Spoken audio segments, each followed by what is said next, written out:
اعوذ باللہ من الشیطان الرجیم، بسم اللہ الرحمن الرحیم۔ مہتاب حیدر ایک نئے ایپیسوڈ کے ساتھ آپ کی خدمت میں حاضر ہے، اور آج ہم نے ریکویسٹ کی ہے former special assistant to P M for health doctor Zafar Mirza صاحب کو کہ وہ ہم ان کے پاس آئیں اور بیسیکلی ہم یہ سمجھنے کی کوشش کریں گے کہ یہ کووڈ کی جو تھرڈ ویو ہے یہ کتنی خطرناک ہے، اور اس سے بچنے کے لیے انڈیویجولی اور کلیکٹیولی جو ہے وہ ہمیں کس طرح کی ایفرٹ کرنی چاہیے۔ ڈاکٹر صاحب تھینک یو ویری مچ، آپ نے مجھے ٹائم دیا۔ ڈاکٹر صاحب سب سے پہلے تو مجھے یہ بتائیں کہ یہ فرسٹ اور سیکنڈ ویو میں پاکستان کی اسٹریٹجی بالخصوص کامیاب رہی ہے، وہ کن وجوہات کی بنیاد پہ کامیاب رہی ہے، اور یہ تھرڈ ویو کیوں کہا جا رہا ہے کہ بہت خطرناک ہے؟ جی شکریہ مہتاب صاحب۔ آپ نے پہلی اور دوسری ویو کی بات کی ہے، تو اصل میں ایک بڑا فرق ہے پہلی اور دوسری اور پھر تیسری ویو کے اندر۔ جب یہ پہلی ویو آئی تو اس وقت ظاہر ہے کہ یہ وائرس جو ہے یہ پاکستان میں تو تھا نہیں، تو پاکستان سے باہر سے ہی آنا تھا۔ تو اس وقت ہماری پہلی کوشش یہ تھی کہ ہم اس وائرس کو پاکستان میں داخل ہونے سے روکیں۔ ٹھیک ہے سر۔ تو ہماری حکمت عملی کا جو بنیادی عنصر تھا وہ یہ تھا، اور اس کے لیے ہم نے دیکھیں پاکستان کے 19 پوائنٹ آف انٹریز ہیں۔ اس کا مطلب ہے ہوائی اڈے یا بارڈرز، زمینی بارڈرز یا سمندر۔ تو ہمارا ایک وفاقی وزارت صحت کے ساتھ منسلک ایک ادارہ ہے، سینٹرل ہیلتھ اسٹیبلشمنٹ۔ ٹھیک ہے سر۔ تو سینٹرل ہیلتھ اسٹیبلشمنٹ جو ہے اس کے بہت سارے کام ہیں، جن میں ایک ذمہ داری یہ ہے کہ یہ پوائنٹ آف انٹریز کے اوپر ہیلتھ کو کنٹرول کرتی ہے۔ ٹھیک ہے سر۔ تو اس کو ہم نے فوری طور پہ، being a public health person مجھے پتا تھا کہ یہاں سے انفیکشن آنی ہے، تو اس لیے فوری طور پہ میں نے چیف سیکرٹریز، چیف منسٹرز جو تھے پروونسز کے، ان کے ساتھ مل کے سینٹرل ہیلتھ اسٹیبلشمنٹ جو کہ ایک فیڈرل فنکشن ہے، اس کے تحت ہم نے اپنے پوائنٹ آف انٹریز کو اسٹرانگ کیا، اور ان پوائنٹ آف انٹریز کو ہم نے ادھر اپنی افرادی قوت بڑھائی، ان کی ٹریننگ دی، وہاں پہ اکوپمنٹ زیادہ بہتر لگایا، اور اس کا نتیجہ یہ تھا کہ ہم چائنا سے، کیونکہ اس وقت سب سے بڑی تھریٹ چائنا تھا، چائنا سے ہم بہت مؤثر طریقے سے اس کو کنٹرول کر سکے۔ کیا سر یہ بیسیکلی ایران سے زیادہ آیا تھا؟ پہلے میں چائنا کی ذرا بات مکمل کر لوں، یہ بڑی دلچسپ بات ہے کہ ان کے ساتھ ہماری اتنی زبردست کوآرڈینیشن تھی چائنا کے ساتھ کہ میری علم کے مطابق ابھی تک چائنا سے کوئی پیشنٹ پاکستان نہیں آیا جو کہ وائرس اپنے ساتھ لے کر آیا ہو، کیونکہ اتنا زبردست ہم نے ان کے ساتھ ان کا وہاں پہ اسکریننگ، کوارنٹائن، یہاں پہ اسکریننگ، کوارنٹائن اتنی زبردست کی۔ اچھا، دوسری پھر ایک بہت بڑی وجہ یہ تھی پہلے اس میں کہ اس کے خطرے کو بڑی جلدی بھانپ لیا تھا، فوکس پوائنٹ آف انٹریز کے اوپر تھا، اور چائنا میں یہ وبا وہاں سے شروع ہوئی تھی، تو ہمارا پہلا فوکس یہ تھا کہ چائنیز گورنمنٹ کے ساتھ اس طرح کی کوآرڈینیشن کریں کہ وہاں سے وائرس پاکستان میں نہ آ سکے۔ ٹھیک ہے سر۔ اس کے لیے میں جب پیچھے مڑ کے دیکھتا ہوں تو مجھے بڑا فخر محسوس ہوتا ہے اس بات کے اوپر کہ چائنیز گورنمنٹ نے پاکستان گورنمنٹ کے ساتھ اتنا تعاون کیا کہ میرے نالج کے مطابق ٹو ڈیٹ چائنا سے کوئی وائرس پاکستان میں داخل نہیں ہو سکا۔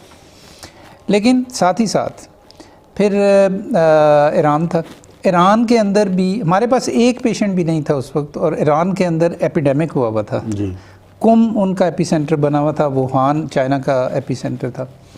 تو وہاں ہمارے زائرین جاتے تھے تفتان کے ذریعے، تفتان زہدان جو ہے، تو وہ لوگ تقریباً کم کے بعد 1400 کلومیٹر کا سفر کٹھے طے کرتے، بسوں کے اندر پہنچتے تھے، وہاں پہ پھر وہ رہتے تھے، وہاں سے پھر وہ آگے۔